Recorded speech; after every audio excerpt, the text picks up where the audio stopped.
बढ़ाएंगे। और अब हमारे साथ और दो खास मेहमान जुड़ रहे हैं जो अब आपकी फाइनेंशियल प्लानिंग करवाएंगे। ऑप्टिमा मनी मैनेजर्स के एमडी पंकज मटवाल और हमारे साथ जुड़ गए हैं अमित कुकरेजा एडवाइजरी के अमित कुकरेजा। आप दोनों का स्वागत है इस खास पेशकश में। और सवाल जवाब का सिलसिला शुरू करें उससे पहले आज हम रुक करेंगे निवेश के गुरु मंत्र की ओर।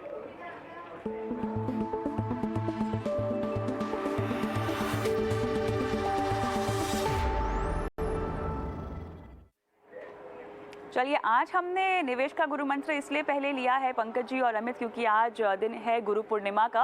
और ऐसे में बहुत ज़रूरी है कि हम आज के इस शो में तो आप दोनों गुरु के तौर पर शरीक हुए हैं, तो न सिर्फ गुरु मंत्र आप दीजिएगा बल्कि ये बताइएगा कि आपको भी वित्तीय साक्षरता को लेकर किस किस गुरु की ब्लेसिंग मिली है। लेकिन खैर वो सवाल बाद में आएगा। शुरुआत करते हैं निवेश के गुरु मंत्र के साथ, तो बताइए पंकज जी।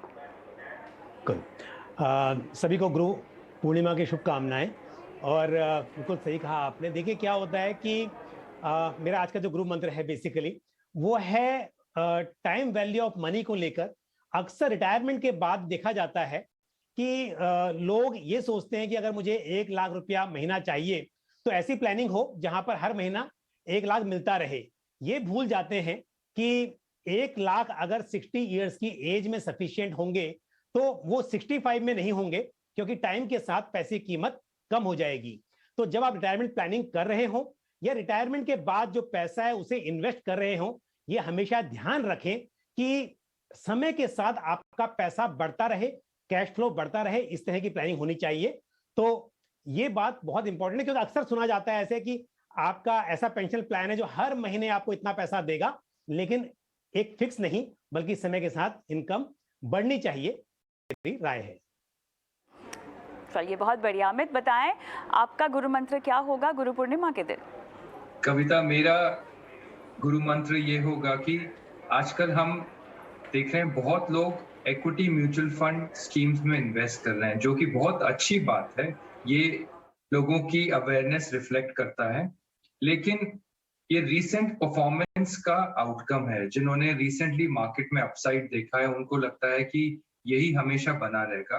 तो मेरा गुरु मंत्र ये है सब लोगों के लिए कि आपका natural risk tolerance financial assets की तरफ, होराइजन कितने साल तक आप उस इन्वेस्टमेंट को होल्ड कर सकते हैं, और इन्वेस्टिंग एक्सपीरियंस बहुत ही इंपॉर्टेंट थर्ड पैरामीटर। तो ये सिर्फ फर्स्ट टू नहीं होता, आपका बिहेवियरल फाइनेंस, आप राइजिंग मार्केट में कैसे बिहेव करते हैं, आप फॉलिंग मार्केट में कितना डर जाते हैं, कितना घबरा जाते हैं, राइजिंग में कितना ग्रीडी हो जाते हैं, ये वाला एक्सपीरियंस मार्केट साइकिल्स में होना बहुत जरूरी है। यही आपको एक मैच्योर इन्वेस्टर बनाता है। तो अपने एक्सपीरियंस को बढ़ाएं, मार्केट से डरे नहीं, मार्केट को अपना दोस्त बनाएं, अपना साथी बनाएं, और अपनी इन्वेस्टमेंट्स को long term point of view से जारी रखें और अपने फाइनेंशियल गोल्स को जल्दी साकार करें। बिल्कुल, कहीं ना कहीं जब भी निवेश की बात होती है तो ये एक जीवन शैली की तरह आपको इसको जीना पड़ता है, जहाँ पर जैसे जैसे आपकी ज़िंदगी में तमाम पड़ाव बदलते हैं उसी तरह से आपकी निवेश की जीवन शैली भी बदलती है। लेकिन अब बात करते हैं आप दोनों के गुरुओं के बारे में, जिसके चलते आप इस राह पर आए हैं जहाँ पर आप बाकी लोगों को वित्तीय साक्षरता के गुरु मंत्र देते हैं। तो पंकज जी बताएं, आपके जीवन में वो कौन सी इंस्पायरिंग फिगर रही है जिन्होंने आपको यहाँ तक पहुँचाया है जहाँ पर आप हैं आज? इंस्पायरिंग फिगर की अगर बात करें तो एक दो नहीं बल्कि बहुत से लोग, हम बचपन में स्कूल की बात करें, कॉलेज की बात करें, या फिर उसके बाद में अपने सीनियर्स, अपने बॉसेस की बात करें, तो सभी से कुछ ना कुछ सीखने को मिला है। और इवन इंक्लूडिंग आप जैसे लोग जिन्होंने मीडिया में कैसे बोलते हैं और कैसे ये शोज करते हैं वो सिखाया। तो फाइनेंशियल लिटरेसी हो या फिर जिंदगी का कुछ भी ज्ञान हो तो हमेशा सीखा है। और स्पेशली अगर फाइनेंशियल लिटरेसी की बात करूं तो ये तो खैर बुक्स को पढ़कर बहुत कुछ सीखा, और फिर लगा कि बहुत कुछ सीखना बाकी है। उसके बाद में कुछ एजुकेशन को ऐड किया और वहां से सीख मिली। तो समय समय पर बहुत से गुरु मिले जिनसे जिंदगी में सीखने को मिला है। मेरे ख्याल से बहुत खुशनसीब होते हैं जिन्हें गुरुओं का साथ मिलता है जीवन में आगे बढ़ने के लिए। अमित, आप कितने खुशनसीब रहे इस पूरे पैमाने पर? First of all thank you, आप इतने बड़े चैनल पे पब्लिक में आप मुझसे पर्सनल क्वेश्चन पूछ रहे हो, मुझे थोड़ा सोच के आंसर देना पड़ेगा।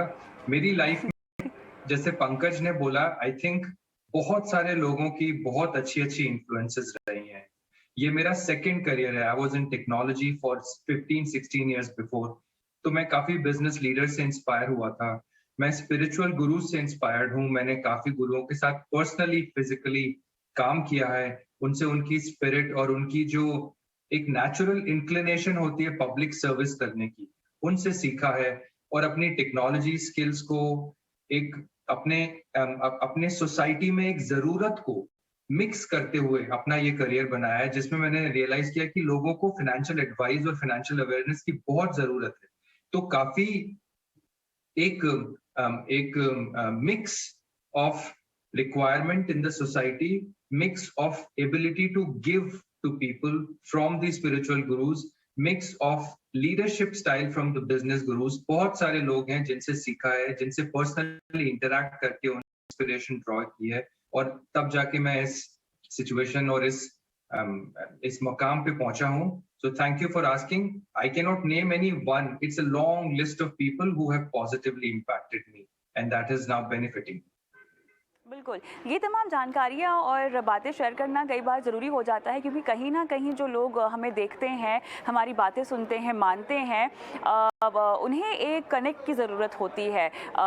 जो लोग भरोसा कर कर आप पर विश्वास करके अपने पैसे आपको देते हैं क्योंकि आप उनको मुनाफा कमा कर दें, कहीं ना कहीं उनमें ये विश्वास होना चाहिए कि ये शख्स तो हमारे जैसा ही है, जिस तरह के समय से हम गुजर रहे हैं शायद ये शख्स भी गुजरा हो। तो एक पर्सनल रैपो बनाने के लिए ये मेरे ख्याल से बातें काफ़ी मायने रखती हैं। बहरहाल आप दोनों ने काफ़ी बारीक बातें हमारे साथ साझा की है, इसके लिए धन्यवाद। लेकिन शो पर चर्चा यही ख़त्म नहीं हो रही है, हम एक छोटा सा ब्रेक लेंगे और ब्रेक के बाद आपको बताएंगे कि किस तरह से शेयर बाज़ार में डीमैट अकाउंट खोलने की जो रफ्तार है वो धीमी पड़ती जा रही है और इसका मतलब क्या है, किस ओर ये ट्रेंड इशारा कर रहा है। और साथ ही दर्शक भी हमारे साथ फोन लाइन पर जुड़े हुए हैं, इंतजार कर रहे हैं कि उनके सवाल कब शो में शामिल करें। ये सब कुछ होगा इस छोटे से ब्रेक के बाद।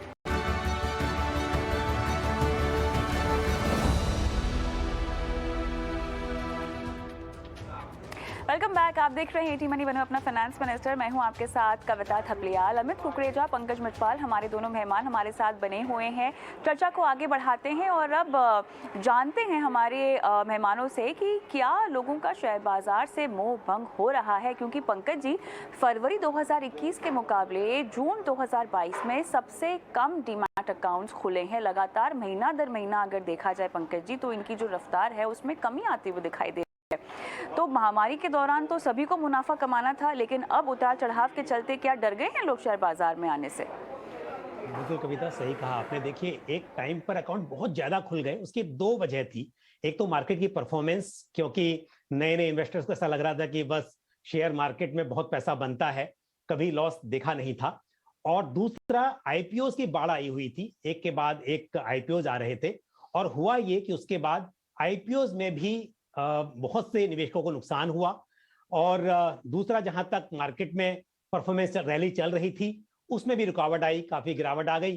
तो दोनों बातों के चलते हुए नए अकाउंट डेफिनेटली खुलने कम हो गए।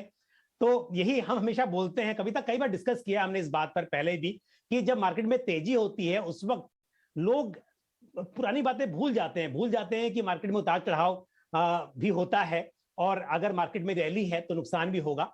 और जब इस तरह का जब समय आता है तो उसके बाद में फिर नए डीमैट अकाउंट खोलना तो एक बात है, मुझे ऐसा लगता है बहुत से लोग एग्जिट भी कर रहे हैं, ये भी सोच रहे हैं कि अब आगे इन्वेस्ट भी नहीं करेंगे और इस तरह की बातें। तो इसके लिए हमेशा निवेशकों को ये सोचना चाहिए कि मार्केट में उतार चढ़ाव आते रहेंगे, बहुत ज्यादा लालच करना भी सही नहीं है, और फिर घबरा के इन्वेस्टमेंट को बंद कर देना वो भी सही नहीं है। और क्योंकि डीमैट अकाउंट बहुत ज्यादा खुल गए थे तो थोड़ी सी उसमें खैर कमी आनी स्वाभाविक वैसे भी थी, तो ये सब कारण है बेसिकली जिसकी वजह से भी कमी देखी जा रही है। लेकिन अमित, आने वाला समय भी ऐसा नहीं है कि बहुत सुहावना होने वाला है। देखिए, आज ही यहाँ पर यूएस में जो महंगाई आई है, महंगाई दर आई है, वो रिकॉर्ड हाई पर आई है, 41 साल के 9.1%। अब यहाँ पे तो ऑब्वियसली फेड ब्याज दरें बढ़ाएगा। भारत में भी पूरा सिनेरियो ऐसा नहीं है कि बहुत ही ज़्यादा आसान है। अब जो समीकरण बनता हुआ नज़र आ रहा है, क्या आपको लगता है कि आने वाले वक्त में और भी हम इस फिगर में गिरावट देखेंगे और लोगों का बाजार में ना आना और बाजार से निकल जाना बढ़ेगा? देखिए कविता, जो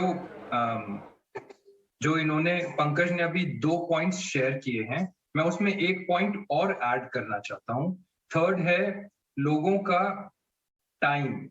लोगों के पास लास्ट ईयर काफी समय था क्योंकि वर्क फ्रॉम होम चल रहा था, लोग थोड़े कैजुअल हो गए थे, ऑफिसेज में छुट्टी थी, लॉकडाउन था, तो वो टाइम जो था वो लोग स्टॉक मार्केट में अप्लाई कर रहे थे। अब लोग अपने काम में बिजी हो गए हैं तो टाइम भी कम हो गया है, तो उसका भी एक इम्पैक्ट है, उसका भी एक इन्फ्लुएंस है जिसकी वजह से अकाउंट्स क्लोज हो रहे हैं। हाँ, of course the biggest factor is the fear cycle, क्योंकि मार्केट में वॉलेटिलिटी बढ़ गई है, लोगों का डर भी बढ़ गया है कि कहीं मेजर लॉस ना हो जाए, शायद हमारा एक्सपीरियंस एडिक्वेट नहीं है इस चीज को राइड करने का, तो हो सकता है इस वजह से थोड़ी प्रॉब्लम्स बढ़ जाए, तो हम फाइनेंशियल रिस्क नहीं लेंगे। और कुछ लोगों को उस फाइनेंशियल रिस्क का इम्पैक्ट ऑलरेडी भुगतना पड़ रहा है बिकॉज ऑफ वॉलेटिलिटी, क्योंकि जो फ्यूचर्स एंड ऑप्शंस में डील करते हैं उनके नुकसान बहुत बड़े हो जाते हैं। तो और भी ये मिक्स्ड फैक्टर्स हैं जिसकी वजह से स्लो डाउन है। कमिंग टाइम्स, जैसे आप बोल रहे हो, इन्फ्लेशन हाई चल रहा है, फेड ने इंटरेस्ट रेट बढ़ाया हुआ है यूएस में, यहाँ पे अब बिजनेसेस में प्रॉफिटेबिलिटी अच्छी डेमोन्स्ट्रेट करनी पड़ेगी, तभी स्टॉक मार्केट में एक वापस बुल रन आएगा, तब तक मार्केट वॉलेटाइल रहेगा। तो शायद मेरा भी एस्टिमेट यही है कि इन अकाउंट्स में गिरावट ही आएगी, आगे इंक्रीमेंट नहीं आएगा। और रैली मुझे भी दिखती नजर नहीं आ रही, क्योंकि अभी जो हमारे मैक्रो इकोनॉमिक पैरामीटर्स हैं या मैक्रो इकोनॉमिक फैक्टर्स हैं वो इतने कंड्यूसिव नहीं लग रहे हैं कि मार्केट में रैली हो। और जब भी मार्केट में स्लो डाउन होता है, रैली बंद हो जाती है, तो ग्रीड फैक्टर एलिमिनेट हो जाता है, फियर फैक्टर धीरे धीरे आने लग जाता है, और लोगों का जो इंक्लिनेशन है, जो फैसिनेशन स्टॉक मार्केट की तरफ होता है, वो कम हो जाता है। उसकी वजह से ये अकाउंट्स में भी आपको रिड्यूसिंग रेट में लग जाता है। चलिए, इसीलिए बहुत ज़रूरी है कि केवल मुनाफे को देखते हुए या बाजार की एक तरफा चाल को देखते हुए आपको ना ही डीमैट अकाउंट खुलवाना चाहिए और ना ही आपको निवेश की रणनीति को बनाना चाहिए, बल्कि बाजार की चाल को समझते हुए, फितरत को समझते हुए आपको शेयर बाजार में निवेश करना चाहिए। और इसी नोट पर आगे बढ़ते हैं और दर्शकों को शामिल करते हैं। सुमित शर्मा साहब फोन लाइन पर हैं, जो कि पंकज जी से सवाल पूछना चाहते हैं। नमस्कार, बताएं सर, क्या सवाल है? हेलो सुमित जी, आपकी आवाज़ मुझे आ रही है। जी, आपकी आवाज़ मुझे आ रही है, बोलिए। हेलो हेलो सुमित जी, आपको मेरी आवाज़ आ रही है? हाँ जी, मेरे को आपकी आवाज़ आ रही है। हाँ जी, पूछिए सर। अच्छा, मैं पूछना चाहता हूँ कि मेरी एज में 39 है, एंड सेकंडली मैं क्या बोलते हैं, कुछ सेविंग्स भी करके रखे हैं मैंने। मेरे को 1 लाख के आसपास मैं मंथली सेव कर रहा हूँ। तो ठीक है, मेरे को कुछ इन्वेस्टमेंट करनी, रिटायरमेंट में कुछ प्लान कर रहा हूँ, तो उसके लिए मेरे को देखने के मैं क्या करता हूँ। चलिए, आपको 1.5 करोड़ रुपए इकट्ठा करने हैं रिटायरमेंट के लिए, और ये जो आप 2 लाख रुपए इंश्योरेंस का प्रीमियम दे रहे हैं, ये कौन सी पॉलिसी है आपकी? LIC की प्रूडेंशियल रखा हुआ है। थोड़ा सा मेरे शायद नेटवर्क में दिक्कत आ रही है, एक बार फिर से आपको हम कॉल करके आपसे जुड़ेंगे, लेकिन तब तक कैसे 1.5 लाख रुपए आपको 1.5 करोड़ रुपए आपको जमा करने चाहिए अपने रिटायरमेंट के लिए, उसका नुस्खा हम जान लेते हैं पंकज जी से। पंकज जी, कुछ और डिटेल्स इंश्योरेंस पॉलिसी को लेकर हम लेंगे थोड़ी देर में, लेकिन तब तक बताएं रिटायरमेंट की प्लानिंग इनकी कैसे शुरू की जाए। कविता, मैं ठीक से सुन नहीं पाया, उन्होंने एक बोला कि हर महीने वो 1 लाख रुपए बचा पाते हैं, ऐसा कुछ कहा है शायद। जी, उनकी सेविंग 1 लाख रुपए की है हर महीना, ऐसा उन्होंने कहा है। जी, क्योंकि अगर 1.5 करोड़ की बात कर रहे हैं 21 साल के, उनकी एज को देखते हुए, अगर 39 की एज है और 60 में रिटायर होना है, तो 21 ईयर्स उनके पास हैं, और उस हिसाब से हम सिंपल कैलकुलेट करें तो 10,000 रुपीज पर मंथ की अगर वो इन्वेस्टमेंट करते हैं और उसे 5% से भी बढ़ाते रहते हैं हर साल, तो वो आसानी से 1.5 करोड़ रुपए इकट्ठा कर सकते हैं। लेकिन कविता, आप समझ सकती हैं कि 21 साल के बाद 1.5 करोड़ रुपए की कीमत काफी घट जाएगी। जब शुरू में आज हमने निवेश के गृह मंत्री में बात की कि समय के साथ पैसे की वैल्यू कम हो जाती है, तो 1.5 करोड़ रुपए जुटाना तो बहुत ही आसान है, क्योंकि वो बोल रहे हैं कि 1 लाख रुपए महीना वो बचा पाते हैं, और मैं कह रहा हूं कि 10,000 रुपए महीने बचाएं और 5% से बढ़ाएं हर साल, तो 12% का अगर हम एक रिटर्न एज्यूम करें तो 1.5 करोड़ रुपए जुटाना आसान है। लेकिन क्योंकि इन्हें शायद और अधिक पैसों की जरूरत पड़ेगी, तो मेरी सलाह यह है कि आप इसको और ज्यादा बढ़ाते रहें, और अगर आप हर महीने 1 लाख सेव कर पा रहे हैं तो आप और ज्यादा इन्वेस्ट करें। दूसरी बात कविता, एक बात मैं कहना चाहूंगा कि जैसे ये आप भी एग्री करेंगी कि जिस हिसाब से इतनी बड़ी राशि इंश्योरेंस पॉलिसी में प्रीमियम के तौर पर पे की जा रही है, तो मेरे हिसाब से अगर टर्म इंश्योरेंस ले लें तो बहुत पैसा बचेगा, और शायद कवर भी बड़ा मिलेगा, और जो पैसा बचेगा ये शायद इनका आसानी हो जाएगी रिटायरमेंट कॉर्पस इकट्ठा करने के लिए। तो इसी बीच आप इनको किस तरह के फंड्स रेकमेंड करेंगे पंकज जी?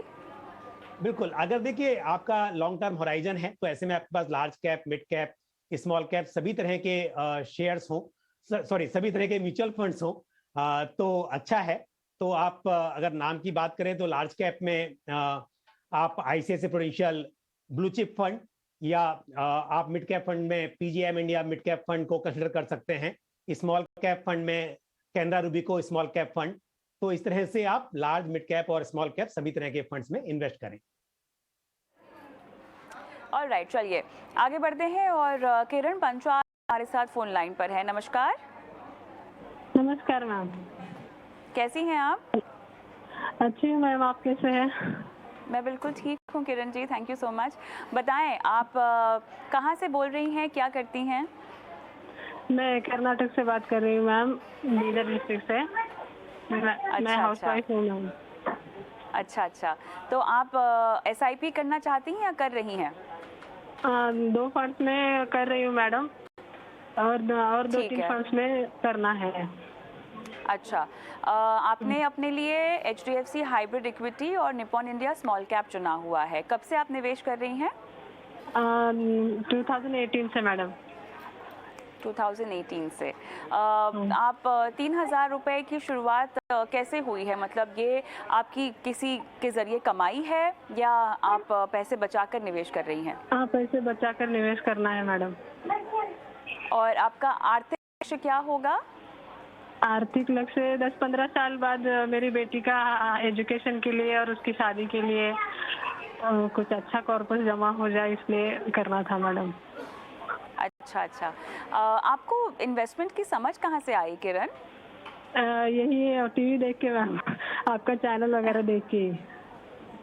वाह, पैंडेमिक में आपने बहुत सीख ले ली इन्वेस्टमेंट को लेकर। हाँ, थोड़ा अभी HDFC हाइब्रिड के थोड़े निगेटिव ही लगते हैं ये रिजल्ट। अच्छा, निपॉन इंडिया का अच्छा है, तो हाइब्रिड फंड तो मैं वही रखूँ कि HDFC का, कि फ्लेक्सी कैप में वगैरह किसी दूसरे फंड में स्विच करूँ, ये भी एडवाइस चाहिए था मैडम। वेरी नाइस, बहुत अच्छा लगा कि आप होम मेकर हैं और आपने पैसे बचाकर इन्वेस्टमेंट की शुरुआत की है, और न सिर्फ शुरुआत की है बल्कि आप समझती भी हैं कि कौन से कैटेगरी का फंड किस तरह से कामकाज करता है, और आपने अपने लिए की पढ़ाई का भी लक्ष्य बांधा हुआ है। तो कहीं ना कहीं अमित, देखिए शुरुआत तो बहुत उम्दा है, उसके लिए कांग्रेचुलेशन किरण, और कहीं ना कहीं आप इंस्पिरेशनल हैं। देखिए तमाम महिला दर्शकों के लिए जो अब तक बस निवेश के बारे में सोचती आई हैं या किसी वजह से शुरुआत नहीं कर पाई अपनी इन्वेस्टमेंट जर्नी की। अमित, देखिए किरण, आपके लिए मेरा मैसेज ये है कि आपने शुरुआत की है और आप इक्विटी म्यूचुअल फंड्स तक आ चुके हैं, तो ये बहुत बड़ा अचीवमेंट होता है, स्पेशली एक महिला ग्रुप के लिए इंडिया में। दूसरा, आपने जो 2 फंड्स लिए हैं ना किरण, वो बिल्कुल थोड़े से ऑपोजिट इन नेचर हैं। एक आपने हाइब्रिड फंड चूज किया है जो ये बताता है कि आप पूरी तरह से मार्केट से कंफर्टेबल नहीं है, आपको थोड़ा डर लगता है। दूसरी तरफ आपने एक स्मॉल कैप फंड चूज किया हुआ है जो ये बताता है कि आप बहुत कॉन्फिडेंट हैं, आप रिस्की कंपनीज में पैसा लगाने में कंफर्टेबल है। तो सबसे पहले आपको अपने आप से ये पूछना है और ये एग्री करना है कि किस टाइप का रिस्क ले सकती हूँ। तो मेरे ख्याल से आपको दोनों फंड से निकल जाना चाहिए, क्योंकि आप टीवी शो से अपना नॉलेज बढ़ा रहे हैं और अभी आपको एक्सपीरियंस और बढ़ाना है। तो आप large cap, large and mid cap और हो सके तो एक फ्लेक्सी कैप में पैसा लगाएं। तो इनमें आप अभी रिडीम मत कीजिए, इसमें आप इन्वेस्टेड रहिए। लेकिन जो आपने 5,000 रुपए का SIP का कैपेसिटी एक्सप्रेस किया है, तो मैं 5,000 के लिए आपको 5 स्टेप बता देता हूँ। उनको बताने से पहले मैं आपको ये बताना चाहता हूँ कि अगर आप 5,000 रुपए 15 साल तक के लिए हर महीने जमा करेंगे या इन्वेस्ट करेंगे इस मार्केट में, इन स्कीम्स में, तो आप आराम से 25 लाख रुपए जमा कर सकते हैं 15 साल में। 5,000 बेसिकली आप 60,000 एक साल में और 60,000 इंटू 15 साल, सो आप 9 लाख रुपए करीब इन्वेस्ट कर रहे हैं, जो बन के 25 लाख बन रहे हैं 15 साल में। तो मैं आपको 5 स्कीम्स बता देता हूँ। UTI Nifty index fund passive fund है, लो कॉस्ट फंड है, जो लार्ज कैप में इन्वेस्ट करता है। HDFC सेंसेक्स इंडेक्स प्लान दूसरा पैसिव फंड है जो इंडेक्स में इन्वेस्ट करता है। कैनरा रोबेको इमर्जिंग इक्विटी एक large and mid cap fund है जहां पे आपको इंडेक्स से बेटर अल्फा मिलेगा। पराग पारिक फ्लेक्सी कैप और क्वांट एक्टिव फंड, इन पांचों स्कीम में अगर आप 1,000 रुपए की SIP करके 5,000 हर महीने इन्वेस्ट कर सकते हैं और अपने पोर्टफोलियो को हर साल हो सके तो 1.5 साल या 1 साल में रिव्यू कीजिए और इसको कंटिन्यूअसली इन्वेस्ट कीजिए। और जब आपका एक्सपीरियंस 5 से 7 साल का हो जाए इस मार्केट में, तब आप मिड कैप और स्मॉल कैप की तरफ अपने इन्वेस्टमेंट्स ऐड कीजिए। तब तक मैं सजेस्ट करूंगा कि आप थोड़ा सा डाइवर्सिफाइड रहें और एक कैटेगरी वाइज जहां पे फ्लेक्सिबिलिटी फंड मैनेजर यूज करता है उनमें ही इन्वेस्टमेंट्स करें। किरण, साथ ही आपको कहेंगे कि आप लगातार इन्वेस्टमेंट को लेके अपनी पढ़ाई लिखाई जो है वो जारी रखें। कोई सवाल पूछना चाहती हैं आप अमित को? नहीं, वो स्विच करूं कि वहीं पे रहने दूं? वहीं पे रहने दीजिए किरण, फिलहाल एटलीस्ट 1 साल तक। उसके बाद आप उसकी परफॉर्मेंस देख के फिर आप एग्जिट कीजिएगा। स्मॉल कैप में तो अभी आपको ज्यादा पॉजिटिव फिगर दिख भी नहीं रहा होगा बिकॉज ऑफ मार्केट वॉलेटिलिटी, तो उनको वहीं रहने दीजिए, उसमें और पैसा मत ऐड कीजिए। और इन स्कीम्स में अगर हो सके आप इनमें कंफर्टेबल हैं, आप अपनी तरफ से एनालिसिस करके और अंडरस्टैंडिंग बढ़ा के अगर आप कंफर्टेबल फील करती हैं तो इन 5 स्कीम्स में आप अपना पैसा रखें। थैंक यू सो मच किरण, आपने समय निकाला और अपना सवाल हमें भेजा। आपको बहुत बहुत मुबारकबाद अपने इन्वेस्टमेंट पोर्टफोलियो के लिए एंड ऑल द बेस्ट। अगले दर्शक सर्वेश मराखवार हमारे साथ फोन लाइन पर हैं। सर्वेश नमस्कार, कहाँ से बोल रहे हैं आप? नमस्कार मैडम, मैं फिलहाल सिक्किम से बोल रहा हूँ। अरे वाह, सब हालचाल ठीक वहाँ पर? जी मैम, सब फर्स्ट क्लास। हमेशा वहाँ पे आना रह जाता है, हमेशा बकेट लिस्ट में तो रहती है एक खूबसूरत जगह। लेकिन बहरहाल बात करते हैं आपके निवेश की। आप 2007 से हर महीना 5 फंड में निवेश कर रहे हैं, लगभग 31,000 रुपए बढ़ाया है ना आपने? मैम थोड़ा सा करेक्ट करना चाहूँगा। 2007 से मैंने मतलब 1,000 इस तरह से इन्वेस्ट किया था और अलग अलग फंड्स थे, मतलब उस समय जो कॉमन चलते थे वो किए थे जो चलते थे। जैसे मैं एक दो नाम बताना चाहूँ आपको, DSP टॉप 100, HDFC टॉप 100 और ABSL फ्रंटलाइन इक्विटी। तो ये उस समय मैंने किए थे। फिर मतलब जब जिनकी परफॉर्मेंस अच्छी चलती है उनको 1-1.5 साल के लिए मैं कंटिन्यू रखता हूँ। फिर उसके बाद फिर फर्दर फिर कुछ नई SIP चालू कर देता हूँ। अच्छा। तो मैं ये जानना चाह रहा था कि ये मेरा तरीका सही है या गलत है, या जो उस समय मैंने SIP कर रखी थी उनमें से मैंने अभी भी कुछ भी रिडीम नहीं किया हुआ है। हाँ, तो उनको क्या निकाल लेना चाहिए? मुझे ये बताएं कि आप जो शुरू कर रहे हैं ये निवेश, ये कितने सालों के लिए आपने जहन में रखा है? टाइमलाइन कितने साल तक निवेश करने का है? जब तक जॉब है अराउंड 15 ईयर्स कंटिन्यू रखेंगे। 15 साल ना? कोई खास राशि जो आपको इकट्ठा करनी है? जी नहीं, ऐसा कुछ नहीं है। वो तो बेटर है कि 10 से 12% रिटर्न मिल जाए, बस, और कुछ भी ऐसा लक्ष्य नहीं। चलिए पंकज जी, काफ़ी दिलचस्प सवाल सर्वेश का, क्या रणनीति पर सलाह देंगे आप इनको? सर्वेश, आपने एक बात और भी बोली है कि आपको 3 SIP जो हैं वो आपकी मतलब कंप्लीट हो रही हैं, जो भी टाइम आपने डिसाइड किया था। तो आप ये जानना भी चाहते हैं कि वो SIP आगे करें या नहीं करें, राइट?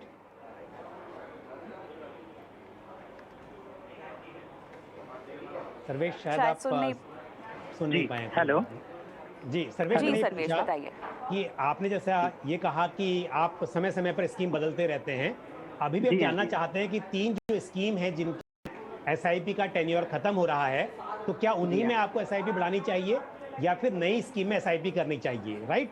जरूर जरूर। देखो सर्वेश, क्या होता है कि आप जो बार बार बोल रहे हैं कि चेंज करते हैं, ये शायद मुमकिन नहीं होता है। आपने देखा कि एक स्कीम की परफॉर्मेंस पास्ट में एक साल बहुत अच्छी रही और आपने ये देखकर कि वो अच्छी रही, उस स्कीम में स्टार्ट किया। जब आपने स्टार्ट किया एक साल तक, हो सकता है उसके बाद उस स्कीम की परफॉर्मेंस खराब होनी स्टार्ट हो जाए, क्योंकि पास्ट परफॉर्मेंस से इस बात की गारंटी नहीं है कि वो आगे भी वैसी ही रहेगी। तो होना यह चाहिए कि अगर आपको कोई एएमसी पर भरोसा है, उनके फंड मैनेजर पर भरोसा है, तो कुछ समय के लिए ऐसा हो सकता है कि स्कीम की परफॉर्मेंस बहुत अच्छी ना भी आए, लेकिन आप टिके रहें, जब तक ऐसा ना हो जाए कि लंबे समय तक वो स्कीम सच में परफॉर्म कर ही ना पा रही हो। क्योंकि बार बार बदलते रहेंगे अपनी चॉइस को, तो शायद आप गलत डिसीजन भी ले लेंगे। तो ये एक राय है। दूसरी बात, जहां तक आपकी स्कीम अभी जो एसआईपी चल रही है जिनकी आप बात कर रहे हो, आपके पास में जैसे दो लार्ज कैप फंड हैं, Canara Robeco equity blue chip fund और दूसरा मेरे एसेट लार्ज कैप फंड। तो मेरी सलाह ये होगी, दोनों ही अच्छे फंड हैं, लेकिन आपको दोनों में एसआईपी करने की जरूरत नहीं है। इनमें से किसी भी एक में आप एसआईपी कंटिन्यू कीजिए और एक में एसआईपी को जो आपको क्योंकि रिन्यू करना है, रिन्यू मत कीजिए, आगे मत बढ़ाइए। लेकिन जो पैसा इन्वेस्टेड है उसको वैसे ही रहने दीजिए, कुछ बदलाव करने की आपको जरूरत नहीं है। और दूसरा, पारंपरिक फ्लेक्सी कैप फंड में भी आपने कहा है कि एसआईपी का जो टर्म है वो खत्म हो रहा है, तो उसको आप बिल्कुल स्टार्ट कर दीजिए, उसको दोबारा से आप रीइनिशिएट कीजिए।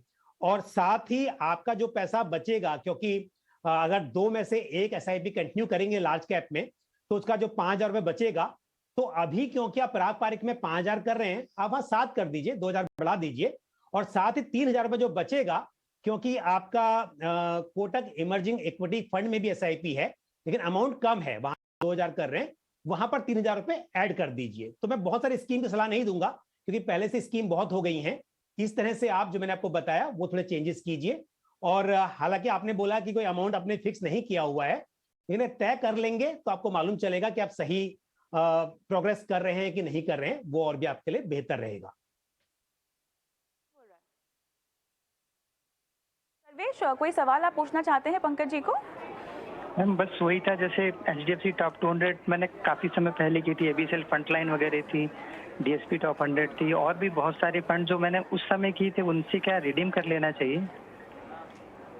देखिए सर्वेश, आपका क्योंकि सारे स्कीम का नाम मैंने भेजे होते हैं ना, मैं सब पे आपको राय दे सकता था, बट जो आपने भी कहा है जैसे एचडीएफसी टॉप 100, बिल्कुल आप वहां से एग्जिट कर सकते हैं। और मैं कहूंगा कि एक साथ आपके पास अभी दो स्कीम आपने लार्ज कैप में बताई, एक Canara Robeco blue chip equity fund और दूसरा मेरे एसेट लार्ज कैप फंड। तो दोनों में से जिससे आप एसआईपी कंटिन्यू कर रहे हैं, उसी में स्विच कर दीजिए एचडीएफसी 100 को भी आप, तो लार्ज कैप का लार्ज कैप में स्विच हो जाएगा और बेटर परफॉर्मेंस की उम्मीद आप कर सकते हैं। और इसी तरह से आपने जो एक स्कीम अभी और बताई थी, मैं दोबारा बोलेंगे आप कौन सी स्कीम थी? एक तो पारंपरिक बताई आपने और एक कोटक इमर्जिंग इक्विटी। आपने जो बताया कि स्कीम में पहले कर रहे थे, अभी एबीएसएल फ्रंटलाइन है, डीएसपी टॉप 100 है, और काफी है, मेरे ख्याल से 25 करीब डिफरेंट अलग अलग फंड ऐसे इकट्ठे हो गए हैं। सर्वेश, बिल्कुल आप देखिए, काम कीजिए, सारे स्कीम के नाम दोबारा भेज दीजिए, फिर से अगर मुझे मौका मिलेगा किसी और सवाल एक्सपर्ट को वापस मौका से भेजना मिलेगा होगा शो पर, ताकि हमारे आपको। फाइनेंशियल प्लानर सही तरीके से आपको गाइड कर सके। फिलहाल बहुत बहुत धन्यवाद अपना सवाल हमें भेजने के लिए। तीनू जैन हमारे साथ फोन लाइन पर हैं, जो कि अमित से सवाल पूछना चाहते हैं। नमस्कार सर, बताएं क्या सवाल है आपका? नमस्कार, मैंने पोर्टफोलियो भेजा था मेरा म्यूचुअल फंड जी। इसमें मेरा सवाल था कि जो मैंने एचडीएफसी बैलेंस एडवांटेज फंड में लमसम इन्वेस्ट किया, हाँ, अब मैं उसको शिफ्ट करना चाहता हूँ, तो उसके लिए मुझे कौन सा बेटर फंड है? तो उसको मैं इसमें से मैं हर साल 1 लाख रुपए जो है वो ईएलएसएस फंड में निवेश करूंगा, और बाकी जो है दूसरा ऑप्शन क्या रहेगा उसके लिए? चलिए समझ गए आपका सवाल। अमित बताएं क्या सलाह होगी आपकी? कविता, इनकी आवाज कट रही थी, इनका नाम बताइए प्लीज। तीनू जैन। तो जो 2 सवाल मैंने प्रिपेयर किए थे, एक सन से रिलेटेड क्वेश्चन था, एक वो है, एक मोनी का है। आई थिंक थोड़ा सा कंफ्यूजन हो गया है। ये सवाल पूछा है, 10 से 15 साल के लिए अलग अलग फंड्स में इन्होंने निवेश किया हुआ है। एचडीएफसी बैलेंस एडवांटेज में इनके पास 30 लाख है, पारंपरिक फ्लेक्सी कैप में 5 लाख, कोटक इमर्जिंग इक्विटी 5 लाख और एक 7 लाख भी है इनके पास उसी में इन्वेस्टमेंट। एक्सिस स्मॉल कैप में 2 लाख है, एसबीआई कैप में 50,000 है। तो HDFC को लेकर इन्हें जानना है क्लियरली पहले तो कि इसमें कितना इनको रहना चाहिए, क्योंकि 30 लाख का निवेश है। कविता, HDFC स्कीम का नाम बताइए प्लीज, क्योंकि ये क्वेश्चन मेरे पास नहीं है, इसलिए आपसे हेल्प चाहिए मुझे।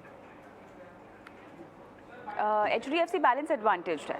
हाँ ठीक है, तो जो स्कीम्स आपने मुझे बताए, इन स्कीम्स में से किसी भी स्कीम से एग्जिट करने की जरूरत नहीं है। ये सारी स्कीम्स अच्छी हैं, ये टॉप परफॉर्मिंग स्कीम्स हैं, अपने इनका एक अच्छा ट्रैक रिकॉर्ड है, तो यहाँ से एग्जिट करने का जरूरत नहीं है।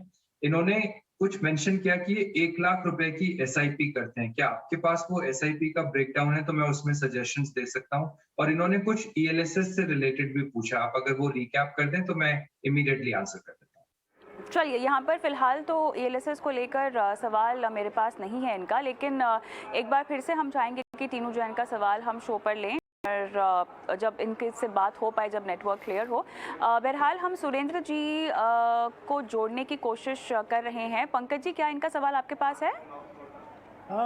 सुरेंद्र जी का सवाल अगर टाटा डिजिटल फंड और ICICI प्रूडेंशियल निफ्टी 50 को लेकर है, क्योंकि स्टर्लिंग वैल्यू में इन्होंने 2,000 रुपए का निवेश हटाकर पराग पारिक फ्लेक्सी कैप फंड में पैसे लगाए हैं। साथ ही मोतीलाल ओसवाल म्यूचुअल फंड में इन्होंने अपनी SIP रोक ली है, और हालांकि इसमें कौन सा फंड है वो पता नहीं। और ICICI Pru multi cap fund में इन्होंने अपनी SIP शुरू की है।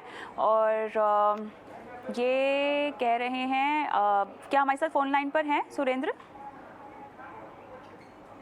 चलिए, 6 फंड्स हैं इनके पास, 17,000 का निवेश है, 15 साल का इनका लक्ष्य है रिटायरमेंट का। टाटा डिजिटल इंडिया, आपने सही कहा था पंकज जी, यही वही वाला सवाल है सुरेंद्र जी का, बताएं। देखिए, इनके पास भी टाइम है, 15 साल का निवेश करना चाहते हैं, लेकिन यहाँ पर थोड़ी सी बदलाव की मैं सलाह दूंगा। IDFC स्टर्लिंग फंड में से ये अपनी SIP कम कर दें, उसमें ज्यादा अमाउंट है। उसके बजाय अगर पराग पारिक फ्लेक्सी कैप फंड में बढ़ाएं तो वो बेहतर रहेगा। तो यहाँ पर थोड़ा सा चेंज है।